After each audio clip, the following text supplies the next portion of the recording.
told you that ordering a cup of coffee this morning and executing a multi-billion-dollar corporate merger are basically running on the exact same invisible operating system? Yeah, I mean, it sounds like the setup to some kind of legal thriller or something, but it's actually just the everyday reality of how human beings interact. Right. We like to think of our agreements as these, solid, unbreakable things, but under the surface, they are incredibly fragile. And that is exactly what we were unpacking for you today. Welcome to the deep dive. We have a seriously fascinating mission for this one. We really do. We've gotten our hands on a truly unique set of source materials. You can kind of think of it as the ultimate, highly concentrated cheat sheet for contract law. Yeah, it's basically a set of distilled notes from two very distinct expert perspectives. Exactly. One side, the GOA tips, is entirely focused on spotting traps. You know, the tripwires, the issue spotting tricks, the exact places where a messy legal scenario is literally designed to catch you off guard. Right, and the other side of these notes, the Grossman tips, is just brilliant in its simplicity. It strips away all that academic noise and focuses entirely on what lawyers call black-letter law. Which, just to clarify for everyone listening, what exactly do we mean when we say black letter law? Like, what is that? Well, it refers to the well-established, universally accepted core rules of law that are, no longer really subject to debate. It's the foundational stuff. Right, the bedrock. Exactly. If the law were a building, black-letter law is the steel frame. You don't argue over the steel frame. You argue over the paint colors and the interior design. So by combining these two perspectives, we essentially have a decoder ring for how the legal system actually sees human promises. That is a great way to put it. And here is the roadmap for our conversation today. Because a whopping 50% of the bar exam, and frankly, half of all the real-world headaches you will ever encounter in business revolve around two massive pillars, we are going to spend a full half of our time intensely focused right there. Yeah, we're going to look at how a contract is born and then how it lives, performs, or, dies. Right. It's the only logical way to approach it, I think. You cannot understand the bizarre edge cases until you understand the absolute core life cycle of a deal. 100%. Then, once we have that foundation built, the second half of our deep dive is going to wade into all the surrounding chaos. We'll look at the defenses that act as shields, how courts interpret ambiguous words, how we calculate the exact dollar amount of the bleeding when a deal falls apart, and what happens when uninvited third parties crash the arrangement. Because contract law isn't just like dusty rules sitting in a leather-bound library. It is the invisible scaffolding of commerce. It dictates exactly who holds the bag when things go wrong. So let's jump right in. We can't talk about broken promises until we know a promise actually existed in the eyes of the law. So we start at the very beginning, the birth of a deal, formation. And the distilled notes we are using are crystal clear on this. Formation usually comes down to basic reading comprehension of the facts. You basically need 4 ingredients to bake this cake. You are looking for an offer, an acceptance, consideration, and the facts to support them. That is the entire recipe for a binding contract. Let's break down that recipe then, starting with the very nature of the deal mutual assent. One of the biggest traps in our source material deals with the difference between a bilateral contract and a unilateral contract. Right, this trips up so many people. And the core tip here is fascinating. It says if there is any doubt whatsoever about which one it is, you must assume the contract is bilateral, unless the offer expressly, undeniably requires actual performance to accept. Why does the law play favorites like that? Well, to understand why, you kind of have to understand what those two words actually mean in practice. The law prefers bilateral contracts because it heavily, heavily prefers economic certainty. Okay, let me test an analogy on you to see if I have the mechanics right. Go for it. Let's say I need my house painted. If I go to my neighbor and say, I promise to pay you $500 if you promise to paint my house this weekend, that is bilateral, right? A promise for a promise. Yeah. Exactly. The moment your neighbor says, I promise I will paint it, the contract is formed. Yeah. Boom. Done. Wow, just like that. Yep. You haven't paid a dime, and he hasn't picked up a brush, but you are both legally bound right then and there. Right. But contrast that with a unilateral contract. Let's say my dog, Rufus, runs away. I print out a bunch of flyers, pin them to telephone poles around the neighborhood, and the flyer says, I will pay $100 to whoever returns Rufus to my front porch. A classic law school example. Right. But in this case, I am not asking for anyone to promise to look for Rufus. I don't want, a phone call saying, I promise to keep an eye out. I only want the dog. That is the perfect distinction. In a unilateral contract, you are demanding an action, not a promise. The only way to accept the offer is to actually complete the performance. Returning the dog is the acceptance. So if I understand the timeline, if my neighbor starts looking for Rufus, we don't have a contract yet. He could look for 3 hours, get bored, and go home, and I can't sue him for breach of contract. Precisely. Because he never promised you anything, and he didn't complete the action. Oh, that makes sense. And this is exactly why the law defaults to bilateral when things are ambiguous. In your dog poster scenario, nobody is locked into the very end. But in the business world, people need to lock in their supply chains. Right, they can't just wait around. Exactly. They need to know the steel's arriving on Tuesday so they can schedule the workers for Wednesday. Bilateral contracts lock in the commitment immediately upon the exchange of promises. The law wants people to be able to rely on deals as quickly as possible to keep the wheels of the economy turning. That makes total sense. So when we are looking at an offer, the notes emphasize looking for language that shows actual commitment rather than just mere negotiation. You are trying to see if the facts created what lawyers call the power of acceptance. Yes, and the power of acceptance is a profound thing. If I say to you, I might be willing to sell you my car for $5,000, I haven't given you anything, I am just testing the waters. If you shout, I accept, there is no contract. But if I say, I will sell you my car for $5,000 today, I have just handed you a magical legal button. If you press it by saying I accept, you instantly bind me to a legal obligation. I am trapped by my own offer. Now, what about this highly specific scenario the notes mention for the UCC, the Uniform Commercial Code? Actually, wait, before we get into the trap, can we just do a quick primer on why we keep talking about two different rule books? We have the common law and we have the UCC. Why the split? It is the most important divide in contract law. The common law is the old, centuries-old English system. It governs things like real estate, employment, and services. It is very strict, very rigid. Like lots of old parchment and quill pens energy. Exactly. But the UCC, the Uniform Commercial Code, is a much newer set of rules created in the 20th century specifically for the sale of goods. Physical, movable things. The UCC was designed by business people to reflect how commerce actually works.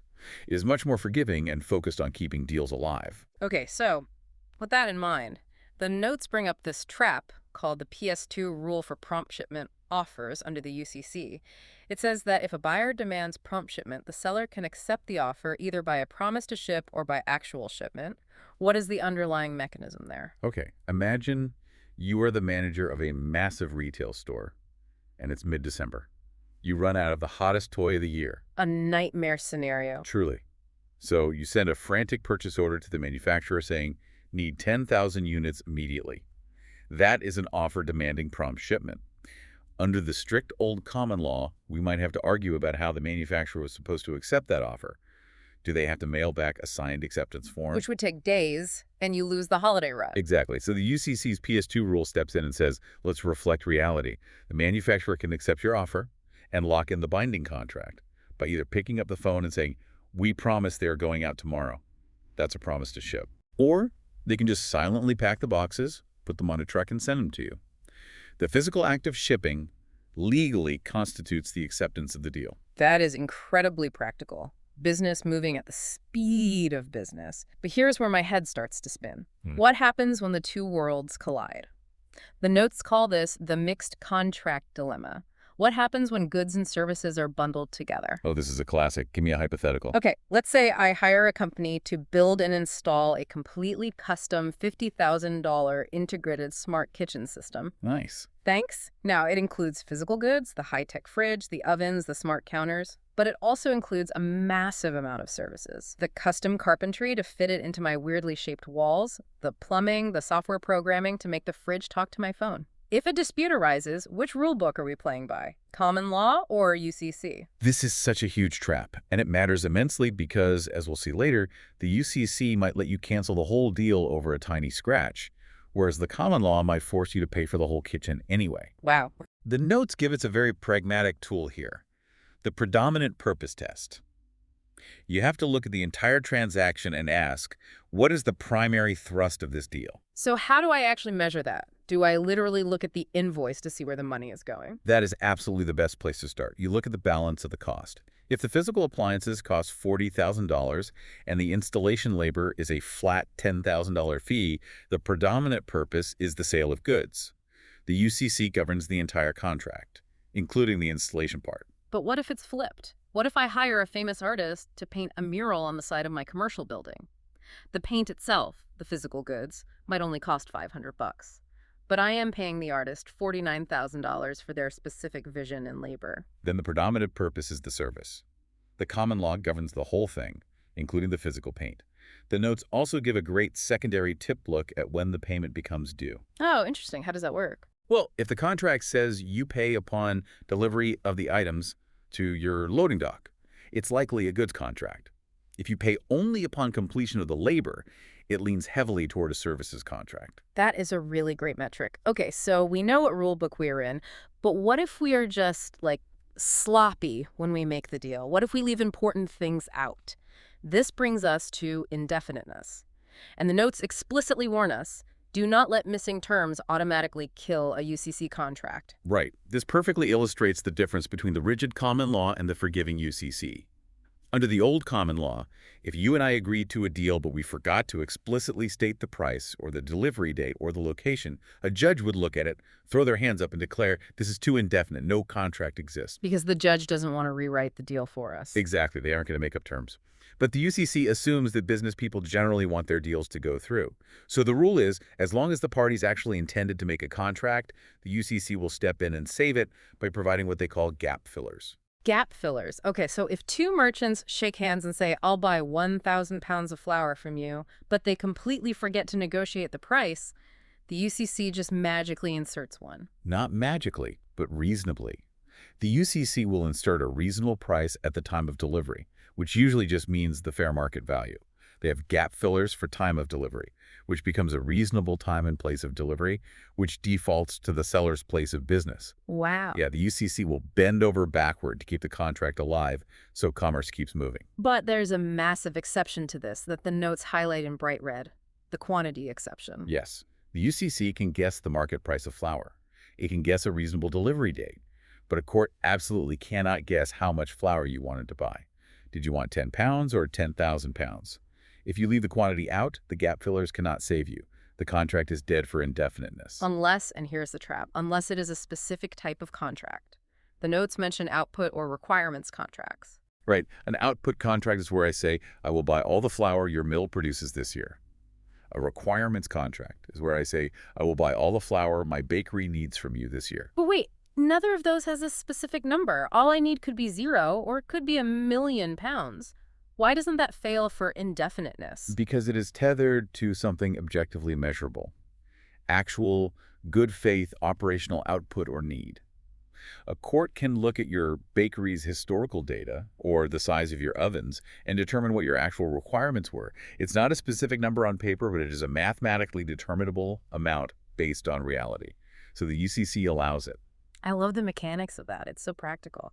All right, let's look at the engine that actually drives the contract. We have an offer, we have an acceptance, but the law says a contract needs fuel to run. It needs consideration, the bargain for exchange. Yes, the fuel. The notes say to keep it basic was their legal value exchanged for the promise. But I have to push back here. Let's say I own a vintage, mint condition sports car worth $100,000.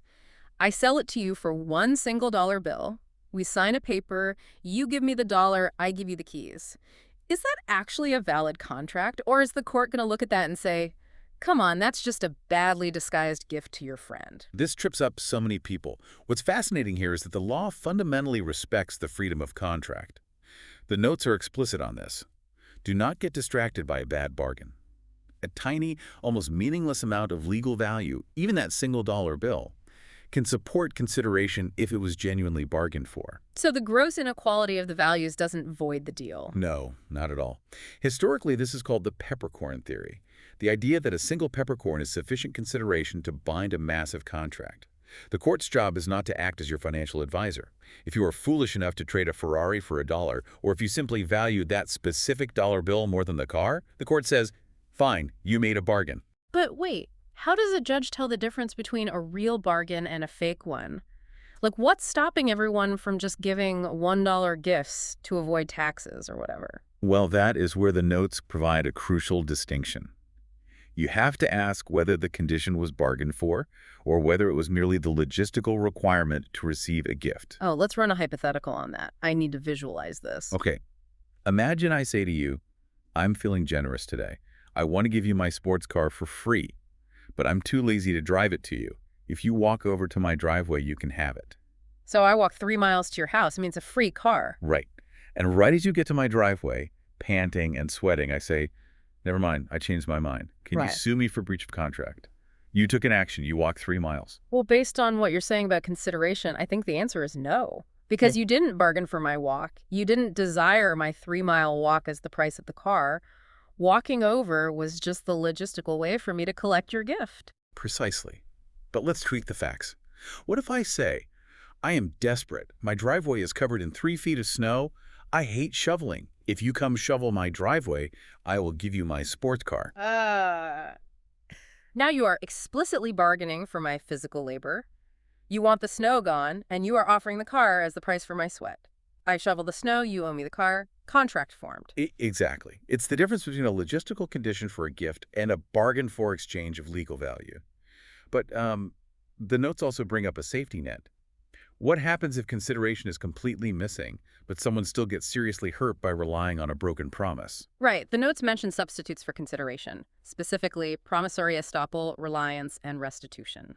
Let's start with promissory estoppel because that is a very dense legal phrase. What does it actually mean? Yeah, lawyers love their Latin and Old French. Estoppel simply means to stop or prevent. Promissory estoppel is an equitable doctrine where the court steps in and stops you from backing out of a promise, even if there was no valid contract, because it would be fundamentally unfair to let you walk away. Give me a real-world scenario where that happens. Let's say you are running a charity, building a new community center. I am a wealthy donor. I promise to give you $50,000 next month. There's no consideration here. You didn't promise me anything in return. It's purely a promise of a gift. Right. So under the strict rules of consideration, I can't enforce that.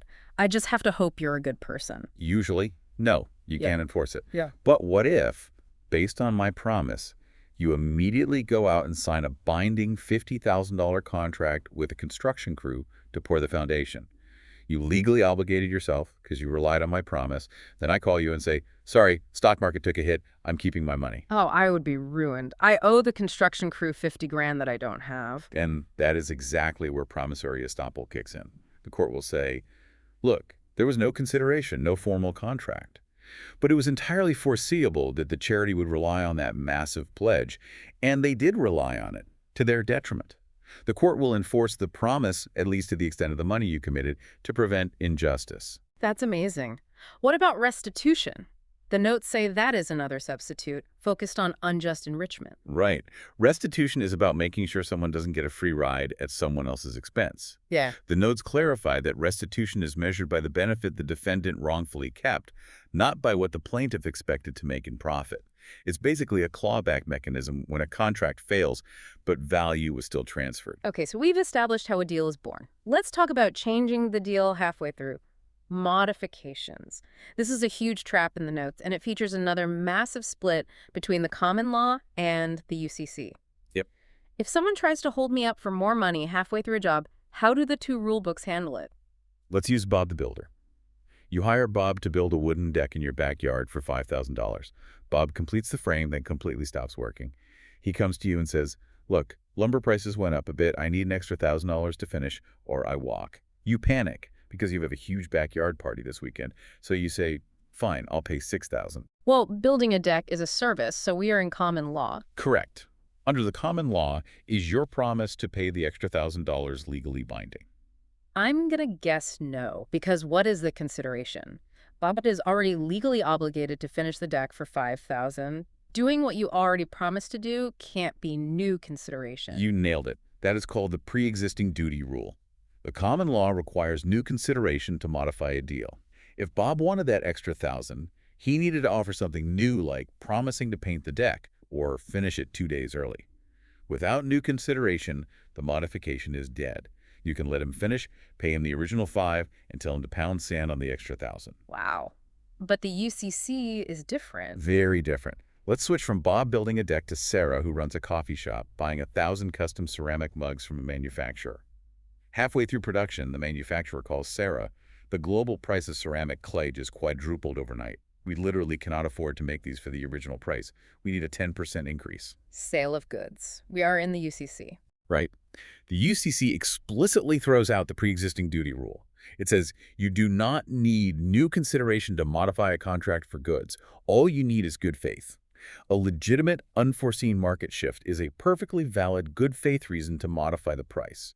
If Sarah agrees to the 10% bump, that modification is fully binding. But wait, hold on. Let me make sure I understand the danger here. What stops the mug manufacturer from just extorting Sarah? What if ceramic prices are totally fine, but they just know her grand opening is next week and she's desperate? Pay us double or you have no mugs for opening day. That's the exact question you should be asking. And that is where the notes draw a hard line. A bad faith holdup is not a valid UCC modification. The notes categorize that as economic duress. The UCC allows flexibility for real market realities, but it does not tolerate extortion. Okay, that is super important. And I think that brings us to the end of formation. The contract is born, it's alive, the rules of the game are set. Now we transition into the second massive pillar of the bar exam and of real-world headaches. Performance, breach, and discharge. That's the messy part. How do the parties actually execute the deal, and what happens when they stumble? This is where we move from the pristine theory of the deal into the very messy reality of human execution. And the first thing we have to look at are the trapdoors built into the floorboards of the deal. Conditions. The notes call them tripwires. They tell us to look for magic words in the text of the contract.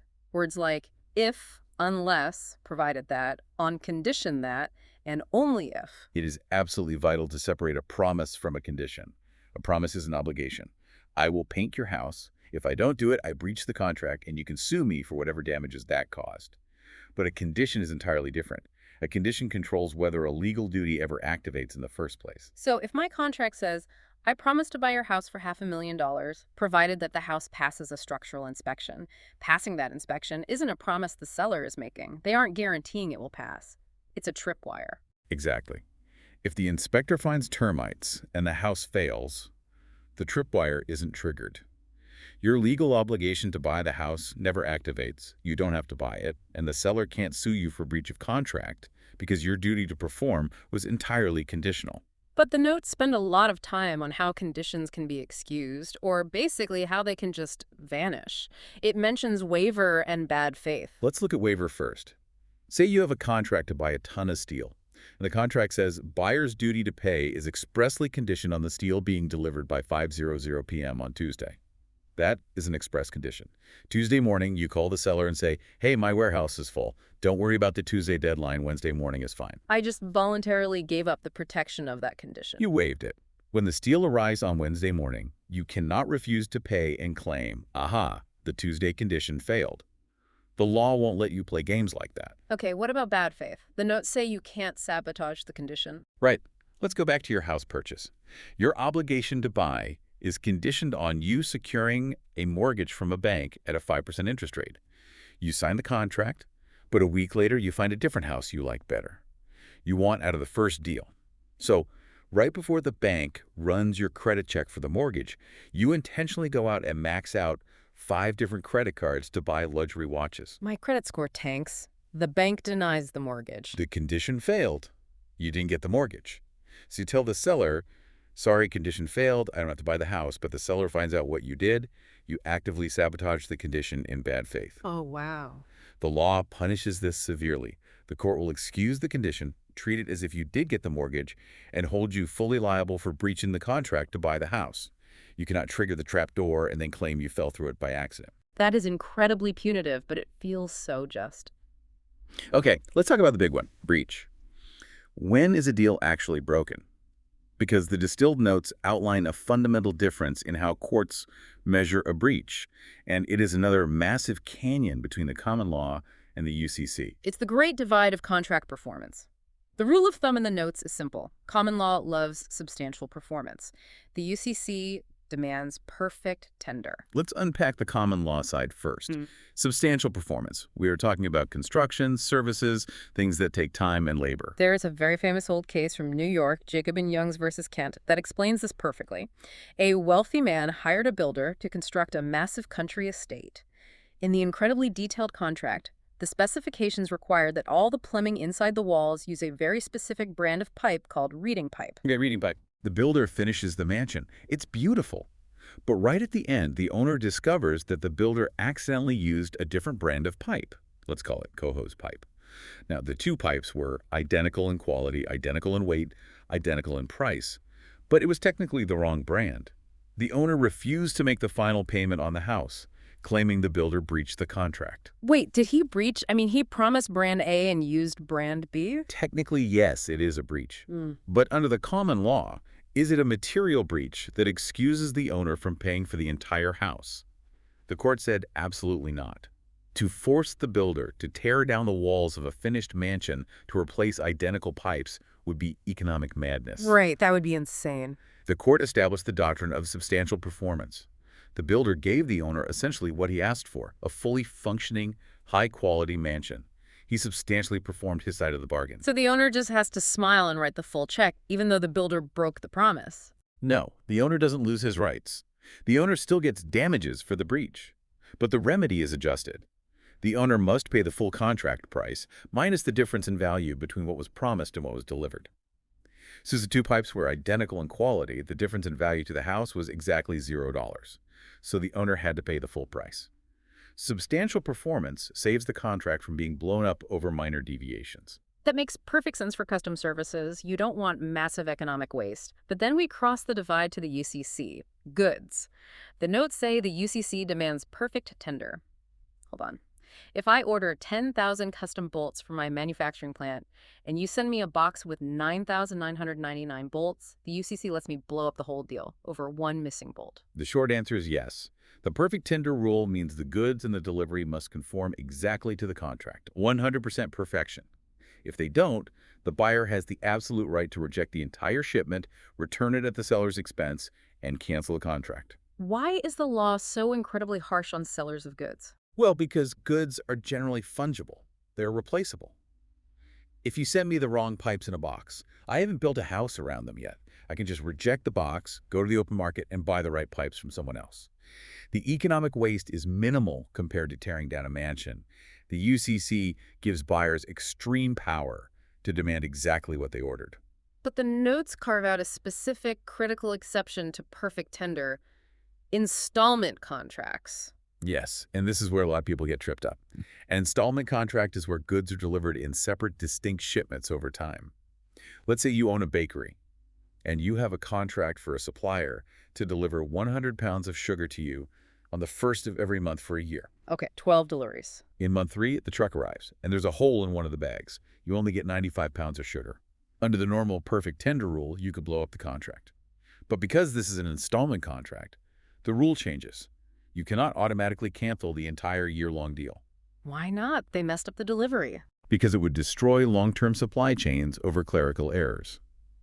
The rule says a bad shipment only equals a total breach if that specific bad installment substantially impairs the value of the whole entire contract. If you are missing 5 pounds of sugar in March, you can demand they cure the defect, or you can deduct the cost of those 5 pounds from your payment, but you cannot terminate the deliveries for April through December. The contract stays alive. Got it. Let's talk about the timing of a breach. Anticipatory repudiation. This is when someone breaks the contract before the deadline even arrives, right? Exactly. But the cheat sheet warns that mere nervousness or doubt is not enough to trigger this. So if my sugar supplier calls me and says, look, the weather in the supply regions is looking really rough. I'm honestly worried we might not make the full delivery by Friday. They haven't breached yet. No, that is just an expression of doubt. Anticipatory repudiation requires a clear, unequivocal, absolute refusal to perform. They have to call you and say, we are not delivering your sugar on Friday, period. If they just express doubt, what can I do? Do I just have to wait in agony until Friday to see if they show up? The UCC gives you a mechanism. If you have reasonable grounds for insecurity, you can demand adequate assurances in writing. You send them a letter saying, you express doubt. I need written proof within 30 days that you can fulfill this contract. If they fail to provide that assurance, then the law treats their silence as repudiation, and you can sue them before Friday even arrives. That is a great protective tool. Let's move to warranties and the sale of goods. This is a massive area for consumer protection. The notes say that an express warranty does not require magic words. Right. You don't have to formally declare, I hereby warrant and guarantee. Factual promises, descriptions of the goods, or showing a physical sample creates an express warranty. If you are buying a used car and the dealer points to it says, this truck gets 30 miles to the gallon, that is an express warranty. It is a verifiable fact. If it only gets 10 miles to the gallon, they breached. But the notes distinguish that from puffery. Puffery is sales talk. This is the best truck in the state. You're going to look amazing driving this. No reasonable buyer treats that as a legally binding factual guarantee. It's just hype. Where the bar exam and real life get incredibly tricky is with implied warranties.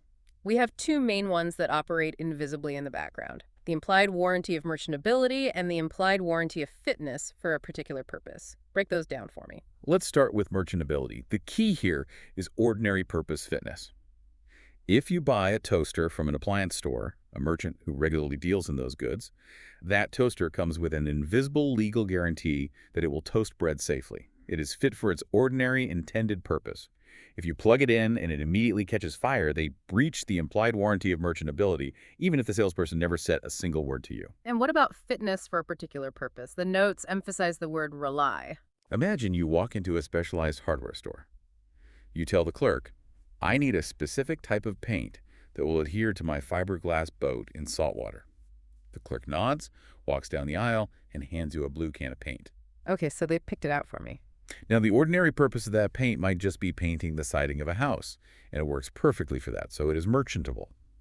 But the clerk knew your particular purpose, painting a saltwater boat, and you relied on the clerk's expertise to select the right product. If you paint your boat, and the paint instantly washes off the second it hits the ocean, they breach the warranty of fitness for a particular purpose. You relied on them, and they gave you the wrong tool for your specific job. That is a critical distinction to keep in mind. Okay, let's talk about a logistical nightmare that keeps business owners awake at night: risk of loss in delivery. Let's run a hypothetical. I order $50,000 worth of electronics from a manufacturer in California. They box them up and load them onto a third-party delivery truck, like a FedEx freight truck. Halfway across the country, the truck gets struck by lightning and burns to a crisp. Neither I nor the seller did anything wrong. It's an act of God. Who eats the $50,000 loss? The distilled notes say this entirely depends on the default carrier rule. And this is a massive trap for buyers who don't read the fine print. What is the default if the contract is totally silent on the issue? If the contract is silent, the UCC defaults to a shipment contract. Under shipment contract, the moment the seller properly packages the goods and hands them over to the common carrier in California, the risk of loss immediately and legally shifts to you, the buyer. Wait, hold on. The goods aren't even anywhere near my warehouse. They are burning on a highway in Nevada, and I still have to pay the seller the full 50 grand for a pile of ash. Under the default shipment contract rule, absolutely. You bore the risk of loss during transit. Your only recourse is to sue the trucking company or rely on your own transit insurance. The seller fulfilled their legal duty the second they put it on the truck. That is terrifying. How do I protect myself? You change the contract language. You insist on a destination contract. You use terms like FOB Buyer's Warehouse. FOB stands for free on board. If the contract explicitly says the seller must deliver the goods to a named destination, then the risk of loss stays with the seller until the goods are actually tendered to you at your loading dock. If it burns up in Nevada, the seller has to build you a new batch of electronics at their own expense. Note to self: always check the delivery terms. Okay, we're nearing the end of the life of a contract. The end of the road. How does a contract die naturally when things go sideways? The notes list impossibility, impracticability, and frustration of purpose. I have an analogy for this based on the tips. Let's see if it holds up. Let's hear it. Suppose I rent a specific, incredibly expensive hotel room with a balcony facing Main Street. I'm paying $5,000 for one night because I want to watch the Thanksgiving Day parade from that balcony. Two scenarios happen. Scenario A, the night before I arrive, the hotel catches fire and burns to the ground. Scenario B, the hotel is perfectly fine, my room is ready, but a massive freak blizzard causes the city to completely cancel the parade. That perfectly illustrates the difference between the two core doctrines of excuse. Scenario A, the hotel burning down, is impossibility. The physical subject matter of the contract has been destroyed. It is objectively, literally impossible for the hotel to provide you with the room. Both parties are entirely excused from the contract. You get your money back. And scenario B, the room is still there. It's not physically impossible for me to go sleep in that bed. Right, but the notes confirm this is a textbook case of frustration of purpose. The only reason you rented that specific, overpriced room was to watch the parade. The hotel knew that was your purpose. The underlying fundamental reason for the contract has been completely destroyed by an unforeseen event outside of your control. You were excused from paying. But the cheat sheet offers a huge warning here regarding foreseeability. People try to use these excuses to get out of bad deals all the time, right? Constantly.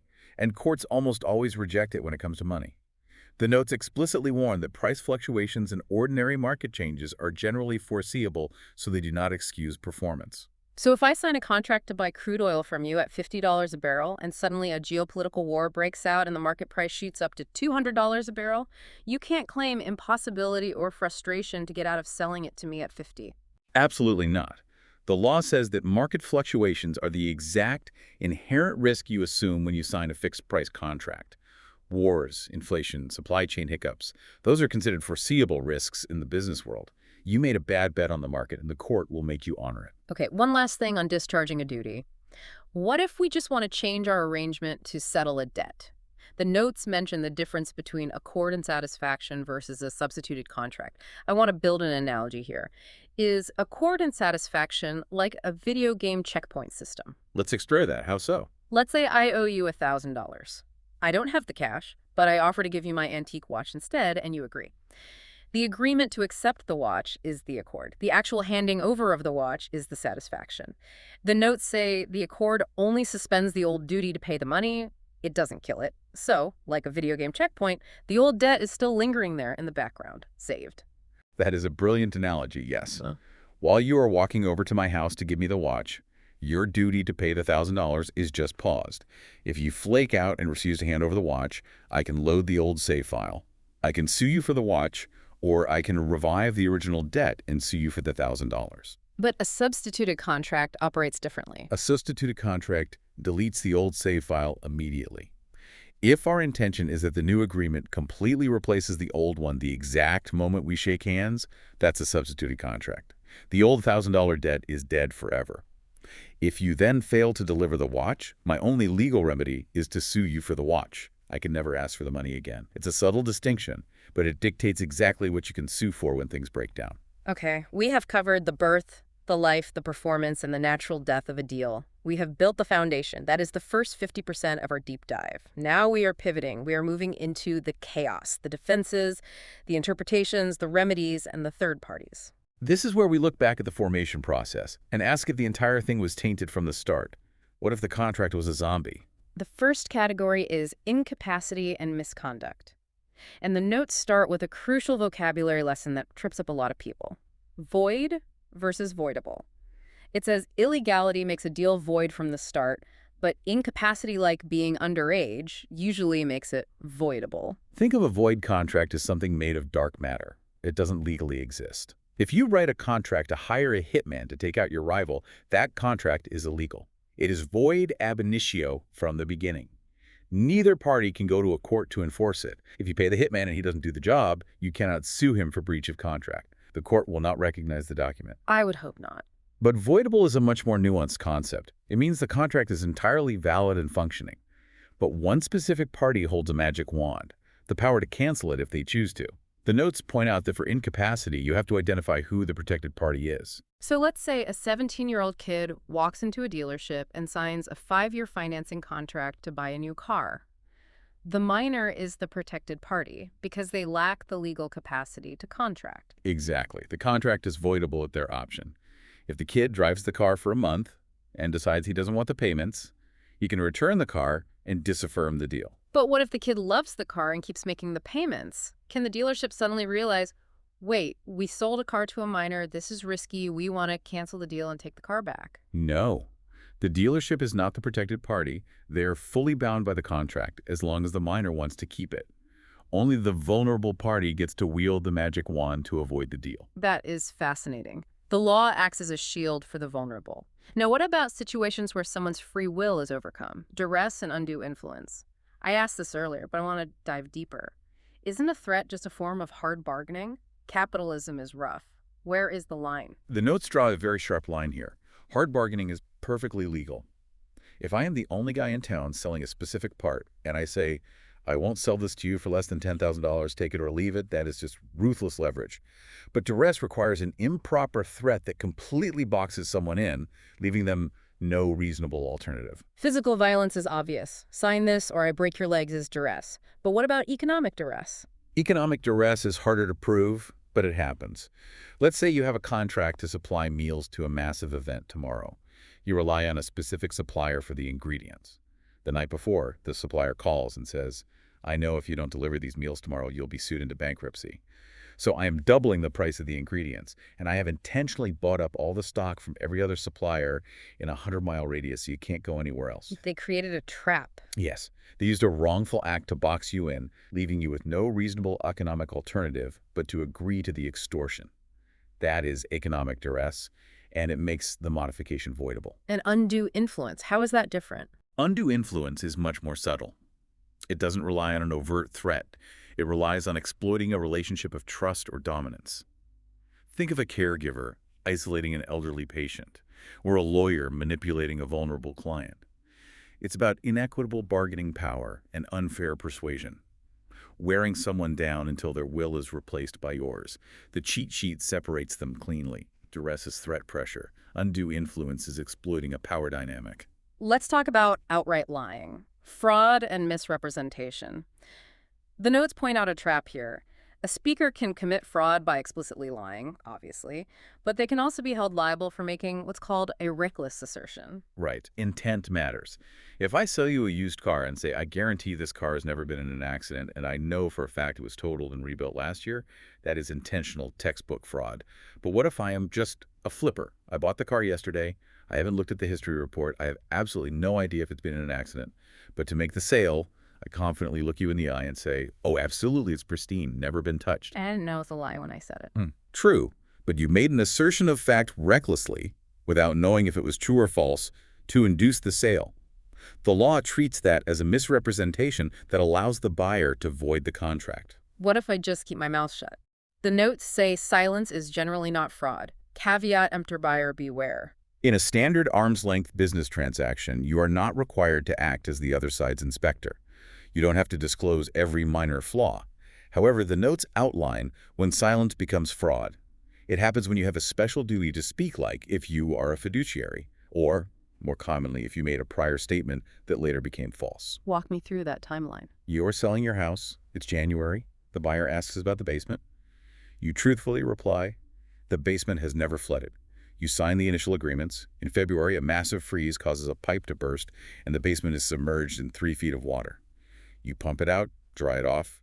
You close the final deal in March, and you say absolutely nothing to the buyer. My statement in January was 100% true when I made it. It was.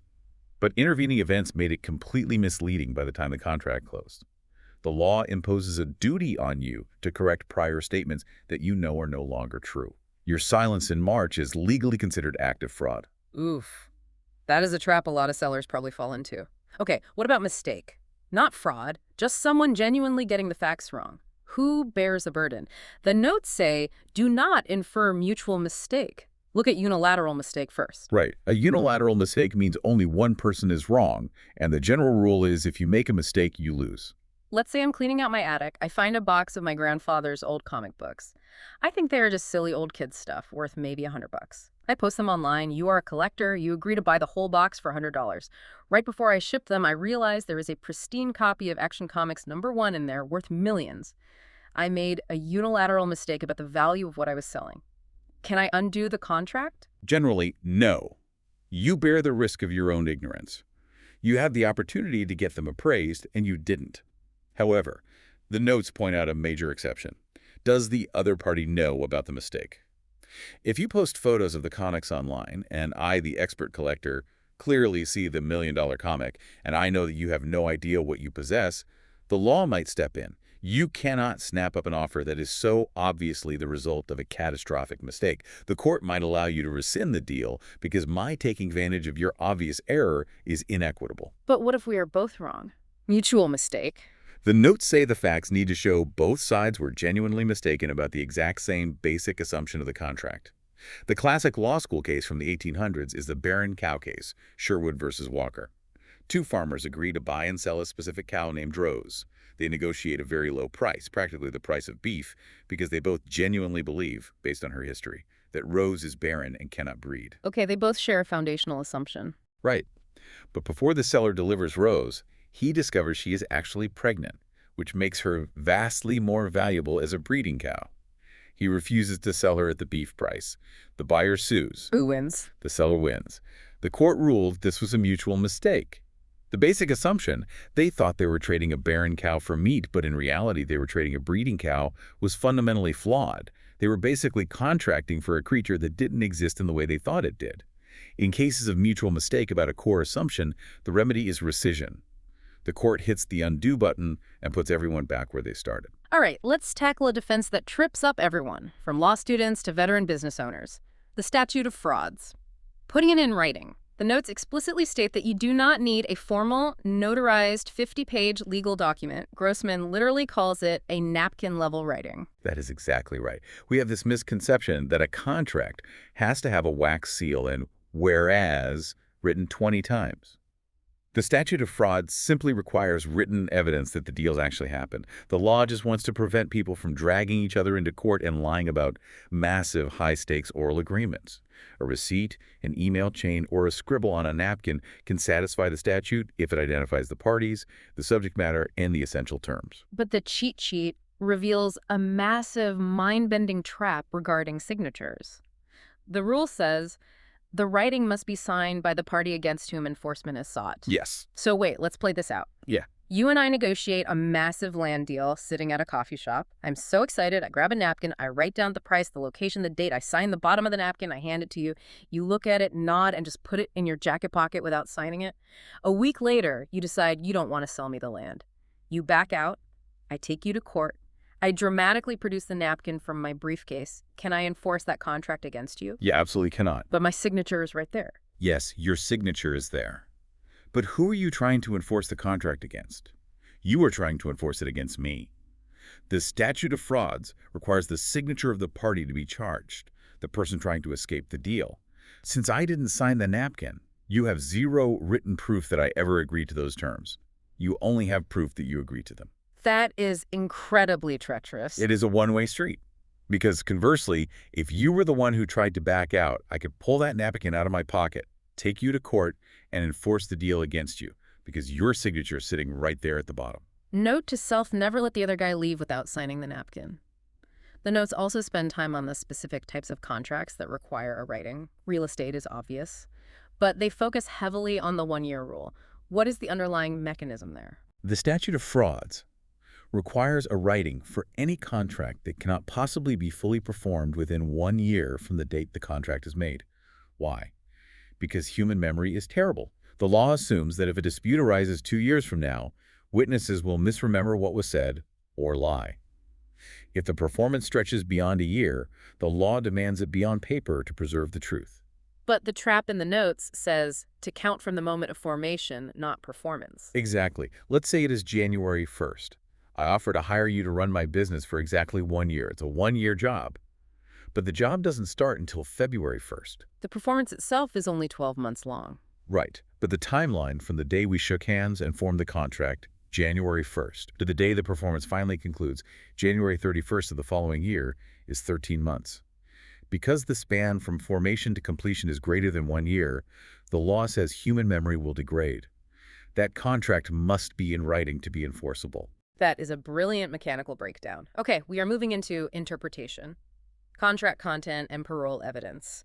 So let's assume we survived the defenses, we have a valid contract, no one was threatened, no one was a minor, the statute of frauds is completely satisfied. But now we're in court arguing over what the words on the paper actually mean. Right. This happens constantly. The parties are standing before a judge, and one side says, well, Your Honor, the written contract says X. But remember, 3 weeks before we signed it, we agreed orally on a phone call that it would actually mean Y. This triggers the dreaded parole evidence rule. I want to try another impromptu analogy for this one. It feels to me like a VIP list at a very exclusive nightclub. The final written contract is the club itself, and the parole evidence rule is the massive bouncer at the door. If your prior oral agreement isn't written down on the final VIP list, the bouncer is not letting that evidence into the courtroom. I love that analogy. It captures the exact gatekeeping function of the rule. Grossman's notes say you instantly know it is a parole evidence issue on an exam or in real life when a party goes to court asking to admit outside evidence into or around the written document. But the timeline is the entire game here, right? The timeline is everything. The parole evidence rule only blocks evidence of agreements made prior to or contemporaneous with the final writing. Why? Because the law assumes that if you spent weeks negotiating over phone calls and emails, and then you finally sit down and sign a comprehensive final document, that document represents your ultimate settled agreement. It legally supersedes and erases all the rough drafts and oral haggling that came before it. And what about things we agree to after we sign the document? The parole evidence rule does absolutely nothing to block evidence of things said after the writing. Because if we agree to change things a week later, that is just a contract modification, which we already discussed. The bouncer only checks the history, not the future. But there are exceptions to the VIP list, right? The bouncer lets some people sneak in through the side door. Always. The core rule from the notes is you cannot introduce prior evidence to contradict the final writing. If the contract says deliver 100 apples, you can't bring in an old email that says deliver 100 oranges. But you can introduce outside evidence to resolve an ambiguity. If the contract just says deliver the car and I own 2 cars, we can bring in outside emails to prove which car we meant. It explains, it doesn't contradict. What about proving fraud? That is the biggest exception. Parole evidence never blocks evidence of fraud, duress, or mistake. You can always bring in outside evidence to prove the contract was a zombie from the start.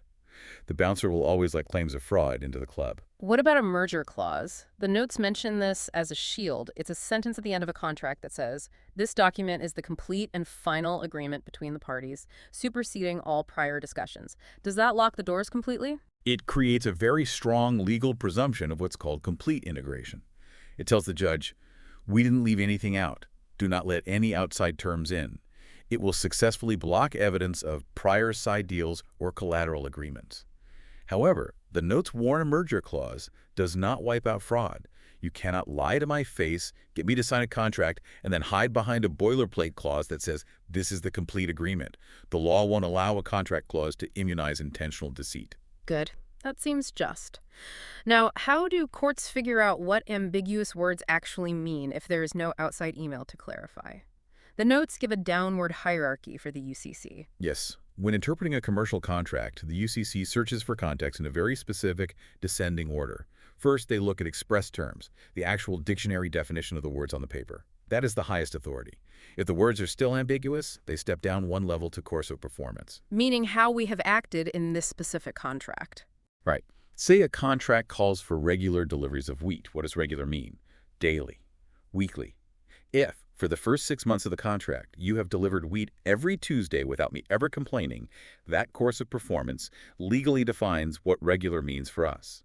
We establish the definition through our actions. If the dispute happens before we even start performing. Then the court steps down to the third level course of dealing.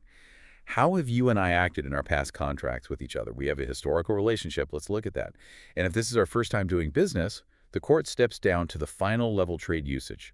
How does the broader industry act? If a baker's dozen means 13 in the baking industry, the court will apply that industry standard meaning to our contract.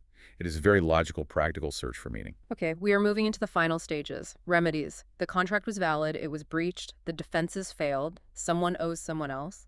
How does the law measure the bleeding? The distilled notes say expectation damages are the absolute default legal remedy. What is the philosophy behind that? The philosophy is critical to understand. Contract law is not criminal law. It is generally not designed to punish the breacher or throw them in jail. It is entirely designed to make the victim whole. Expectation damages are money designed to put the non-breaching party in the exact economic position they would have been in if the contract had been performed perfectly. The notes give a math formula for this. What would the non-breacher have had minus what they actually ended up with? Let's run the math. Okay, you hire a contractor to build a customized greenhouse in your backyard for $10,000. He promises it will be done by Friday. Friday comes, he abandons the job completely. You have to scramble and hire a last-minute replacement contractor who charges you $15,000 to build the exact same greenhouse. Okay, let's apply the formula. Where would I have been if the original contract went perfectly? I would have had a greenhouse and my bank account would be down $10,000. Right. Now, where did you actually end up? I have a greenhouse, but my bank account is down $15,000. Exactly. So to put you in the economic position you expected to be in, the original breaching contractor owes you the difference. He owes you $5,000 in expectation damages. The math is designed to bridge the gap between expectation and reality. Simple enough. But there are limits to this. The notes highlight foreseeability and certainty as major roadblocks. They say if the facts show the loss was weird, unknown, speculative, or unforeseeable, expect the courts to cut off consequential damages. I know there is a famous historical case about this. There is. It is the bedrock of contract remedies. It's an English case from 1854 called Hadley versus Baxendale. It reads almost like a historical tragedy. The Hadley family owned a massive flour mill. The main iron crankshaft of their steam engine broke, bringing the entire massive operation to a halt. They needed to send the broken shaft to an engineering firm to be used as a model for a new one. So they hire a courier. Yes, they hire Baxendale's delivery company. Now, the courier promises to deliver the broken shaft the next day. But due to neglect, the delivery is delayed by several days. Because the Hadley mill did not have a spare crankshaft, the entire factory sat completely idle for those extra days, costing the family massive, catastrophic lost profits. So the Hadleys sued the courier for all the lost profits of the entire mill. Did they win? No. And the reason why it changed the law forever, the court said these massive lost profits were consequential damages, secondary damages that flow from the breach. The court ruled that consequential damages are only recoverable if they were reasonably foreseeable to both parties at the time the contract was made. And the courier didn't foresee it. How could they? A reasonable courier in 1854 would assume a massive, wealthy mill operation would have a spare crankshaft on hand. The mill owners never communicated their unique, desperate vulnerability. They never said, if you are late, our entire factory shuts down. Because that special circumstance was completely unknown and unforeseeable to the courier, they were only liable for the cost of the delayed shipping, not the lost profits of the mill. That is a staggering lesson. You have to communicate your unique risks up front when you sign the deal if you want to hold the other side responsible for them later. Exactly. Don't hide the ball. Now, there is another major limit on damages. Yeah. Mitigation. The notes say mitigation reduces recovery. It does not excuse the original breach. Right. I can't just sit back in a lawn chair and watch my damages pile up, hoping to sue you for a fortune later.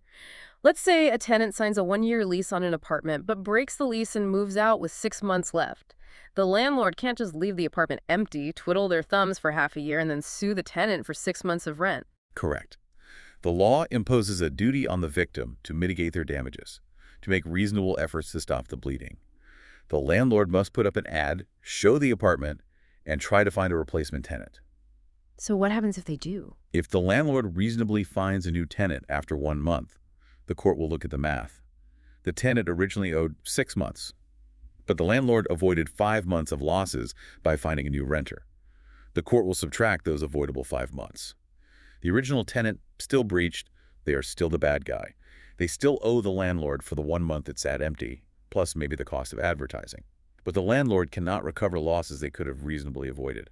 What if money just isn't enough to fix the problem? We talked about legal remedies, which mean money, but the notes also discuss equitable remedies. Equitable remedies are when the court actually orders a human being to do something rather than just pay money.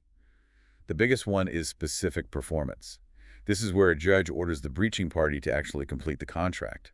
But the cheat sheet stresses this is very rare. It is. The law does not like forcing people to work or interact if they don't want to. Specific performance is reserved almost exclusively for unique goods or land. Why land? Because the law considers every single piece of real estate on planet Earth to be inherently unique. There is no identical substitute for a specific corner lot. So if a seller signs a contract to sell you their land and then backs out, money doesn't help you buy that exact land elsewhere. You can get an order of specific performance forcing them to hand over the deed. But if you back out of selling me 1,000 generic smartphones... The court won't force me to hand them over. Smartphones are generic. The court will just tell you to go buy them from someone else and sue me for the price difference. Here is a concept from the notes that really bet my brain. Remedial rights of breaching parties. You were telling me that the person who broke the contract, the bad guy, can actually sue the victim for money. Yes. It feels completely counterintuitive, but it is deeply rooted in the concept of fairness. The notes reveal that even a breacher can have a restitution argument. Walk me through the mechanics of how the bad guy gets paid. Let's use a painter. You hire a painter to paint the exterior of your massive house for $10,000, payable upon completion. The painter works for 3 weeks. They paint 90% of the house beautifully.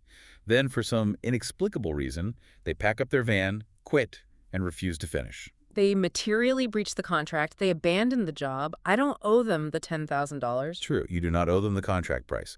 But look at your house. You now have a 90% painted house that you didn't pay a dime for. If you walk away paying nothing, you have been massively, unjustly enriched by their 3 weeks of labor. Okay, so how does the court balance that?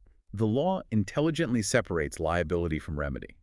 The painter is absolutely liable for your damages. You have to hire a new guy to finish the last 10%, and maybe the new guy charges $2,000. The original painter is on the hook for that. But the breaching painter can sue you in restitution for the fair market value of the work they did provide. Say, $8,000 worth of value minus the $2,000 in damages they caused you. You end up paying them $6,000. The scales are balanced. You don't get a free paint job just because they breached. That is a remarkably elegant way to handle human messiness. Okay, we have reached the final stage, the final frontier of the cheat sheet. The outsiders. Third-party rights. We are looking at what happens when someone who never signed the contract, who is never in the room, tries to crash the party and enforce the deal. There are two main vehicles for this: third-party beneficiaries and assignment and delegation. Let's start with third-party beneficiaries. The cue from the notes is to look for two people making a valid contract that is specifically meant to benefit someone else. Grossman points out that the exam, or a real-life lawsuit, won't announce it clearly. You just have to spot the outsider demanding money. The quintessential example of this is life insurance. You sit down with an insurance agent, you sign a contract with the company, and you pay the monthly premiums. The contract explicitly states that upon your death, the company will pay $1 million to your daughter. My daughter wasn't in the room. She didn't sign the paper. She didn't pay the premiums. She provided no consideration. Correct. But she is an intended third-party beneficiary. The entire purpose of the contract was to confer a benefit on her. If you pass away and the insurance company refuses to pay, your daughter has the absolute legal standing to sue the company directly to enforce the contract, even though she was an outsider. But the word intended is doing a lot of heavy lifting there, right? What about unintended beneficiaries? We call those incidental beneficiaries, and they have absolutely zero legal rights. Say you hire an expensive landscaping company to completely overhaul your messy front yard. Your next-door neighbor is thrilled because your messy yard was dragging down his property value. He's getting a benefit from my contract. He is. But if the landscaper breaches and abandons the job, your neighbor cannot sue the landscaper. The neighbor was merely an incidental beneficiary. The contract wasn't made with the intent to benefit him, it was made to benefit you. Therefore, the neighbor has no standing to enforce the deal. That makes sense. Keep the busybodies out of court. Finally, let's talk about transferring a contract after it's been made. Assignment and delegation. This is the lifeblood of the modern gig economy and corporate finance. Let's make sure I have the terminology right. I want to build a scenario. Let's say I hire a world-renowned famous chef to cater my wedding for $20,000. Can the chef just hand that job off to a fast food line cook? No. And the notes explain exactly why. You have to separate the contract into two halves: rights and duties. You assign rights, which usually means the right to receive money, and you delegate duties, which means the obligation to actually do the work. So the famous chef's duty is to cook the food. Right. And the general rule is that duties involving special skill, unique taste, or personal judgment cannot be delegated without your explicit permission. You didn't just bargain for food, you bargained for that specific chef's culinary genius. They cannot delegate that duty to a fry cook. But what about the chef's right, the right to receive my $20,000? That is freely assignable. The law treats the right to receive money as a piece of property. The chef can assign that right to their bank to pay off a loan or to a factoring company. To you, the person writing the check, it doesn't matter whose name is on the pay to the order of line. As long as the famous chef cooks the food, you have to send the check to whoever they assign the right to. But what if I hate that? What if I explicitly write into the contract, no assignments allowed? The notes point out a massive, terrifying distinction here involving a single magic word. This is perhaps the biggest trap in commercial contracting.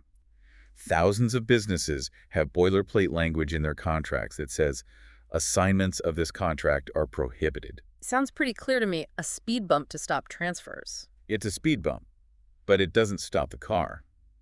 If the contract simply prohibits assignments, and the party goes ahead and assigns their right to payment to a slimy collection agency anyway, the law says the assignment actually still works. Wait, you're telling me I can write a contract explicitly forbidding you from selling my debt to a third party? You do it anyway, and the law lets them collect the money for me. Yes. The courts interpret a standard no assignment clause as merely a promise not to assign. By assigning it, they breached that specific promise, and you can sue them for whatever damages that breach caused. But here is the catch. Someone else collecting the money rarely causes you actual financial damages. So the assignment stands, the collection agency gets your money, and you have no real recourse. So how do you actually build a wall? How do you stop it? You need kryptonite. You need the magic word, void. If your contract says, any assignment of rights under this contract shall be void, then you haven't just made a promise. You have legally stripped the other party of the power to transfer. Any attempted transfer is instantly invalidated. It's dead on arrival. The magic word void changes the clause from a mere speed bump into an impenetrable wall. It is staggering that a single word can completely rewrite the economic reality of a deal. And honestly, that brings us perfectly to the end of our journey through the matrix of contracts. It has been an incredible journey to unpack. It really is. We started at the very genesis, the birth of a promise in formation. We looked at the precise, almost mathematical moments when casual negotiations suddenly lock into binding legal obligations. We traveled through the messy reality of performance, dodging the tripwires of conditions and navigating that massive great divide between the common law substantial performance and the UCC's ruthless perfect tender. We looked at the dark underbelly of deals, defending against zombies. Those void or voidable contracts tainted by economic duress, reckless fraud, or fundamental mutual mistakes, like the barren cow. We argued over the script itself, using the parole evidence bouncer to decide what prior promises get into the courtroom and what gets left on the sidewalk. We figured out how to measure the bleeding with remedies, doing the math on expectation damages, and learning the harsh historical lesson of foreseeability from the Hadley Mill. And finally, we dealt with the outsiders, figuring out when third parties can step in and how one magic word can stop a contract from being sold off to strangers. When you step back and look at it, contract law isn't just a list of arbitrary rules. It is an incredibly elaborate, centuries-old attempt by human beings to capture intention on paper. It's trying to quantify abstract concepts like good faith. It's trying to foresee the unforeseeable acts of God. And ultimately, it's a system for deciding who bears the crushing financial risk of an uncertain future. It is a monumental task, bringing order to the messiness of human desires and failures. It is. And as you, the listener, navigate your own agreements moving forward, whether you are mindlessly clicking I agree on a 50-page software update, hiring a contractor to fix your roof, or negotiating your next salary, consider this. Are the contracts in your daily life truly a meeting of the minds? Do they reflect what you actually intend? Or are you just flying blind, relying on these invisible legal default rules and hoping they will save you when the words fall short? Thank you for taking this deep dive with us.